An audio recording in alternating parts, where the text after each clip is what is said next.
মধ্যপ্রাচ্যে নতুন করে ছড়িয়ে পড়েছে চরম উত্তেজনা। 1 মিনিটের ভয়াবহ বোমা বর্ষণে ইরানের সর্বোচ্চ নেতা আয়াতুল্লাহ আলী খামেনি সহ 40 জন শীর্ষ সামরিক কমান্ডার নিহত হয়েছেন, এমনটাই দাবি করেছে ইসরায়েলি সামরিক বাহিনী। ঘটনাটি ঘিরে বিশ্বজুড়ে শুরু হয়েছে তীব্র প্রতিক্রিয়া। রোববার 1 মার্চ জেরুজালেমে আয়োজিত এক ব্রিফিংয়ে ইসরায়েলি সামরিক বাহিনীর মুখপাত্র লেফটেন্যান্ট কর্নেল নাদাব শোসানি জানিয়েছে, দিনের আলোতে পরিচালিত অভিযানের প্রথম ধাপেই ইরানের 40 জন শীর্ষ সামরিক কমান্ডারকে নির্মূল করা হয়। তার ভাষ্য অনুযায়ী ইসরায়েল থেকে 1000 কিলোমিটারেরও বেশি দূরে অবস্থিত দুটি ভিন্ন স্থানে মাত্র 1 মিনিট স্থায়ী বোমাবর্ষণ চালানো হয়। বার্তা সংস্থা এএফপি জানিয়েছে, হামলাটি ছিল অত্যন্ত পরিকল্পিত এবং লক্ষ্যভিত্তিক। অন্যদিকে যুক্তরাষ্ট্রের গণমাধ্যম নিউ ইয়র্ক টাইমস জানায়, মার্কিন গোয়েন্দা সংস্থা সিআইএ গত কয়েক মাস ধরে আয়াতুল্লাহ খামেনির গতিবিধি পর্যবেক্ষণ করছিল।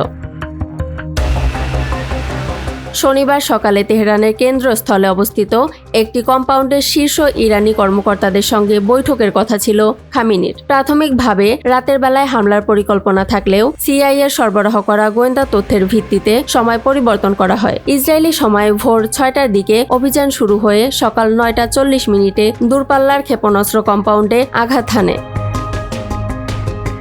এদিকে ইরানের বিচার বিভাগ নিশ্চিত করেছে, এই হামলায় নিহত হয়েছেন বিপ্লবী গার্ড বাহিনীর প্রধান জেনারেল মোহাম্মদ পাকপৌর এবং শীর্ষ নিরাপত্তা উপদেষ্টা আলী শামখানি। অন্যদিকে পরিস্থিতি আরও উত্তপ্ত হয়ে ওঠে ইরানের পাল্টা হামলার খবরে। ইসরায়েলের সেনাবাহিনী জানিয়েছে, তারা ইরান থেকে ছোড়া ক্ষেপণাস্ত্র শনাক্ত করেছে এবং প্রতিরক্ষামূলক ব্যবস্থা সক্রিয় করা হয়েছে। কাতার ভিত্তিক সংবাদ মাধ্যম আল জাজিরার এক প্রতিবেদক দাবি করেছেন, একটি ইরানি রকেট সরাসরি জেরুজালেম শহরে আঘাত হেনেছে এবং পশ্চিম জেরুজালেমের আকাশে মিসাইলের বর্ষণ দেখা গেছে। এছাড়াও সেখানে ধারাবাহিক বিস্ফোরণের শব্দও শোনা গেছে।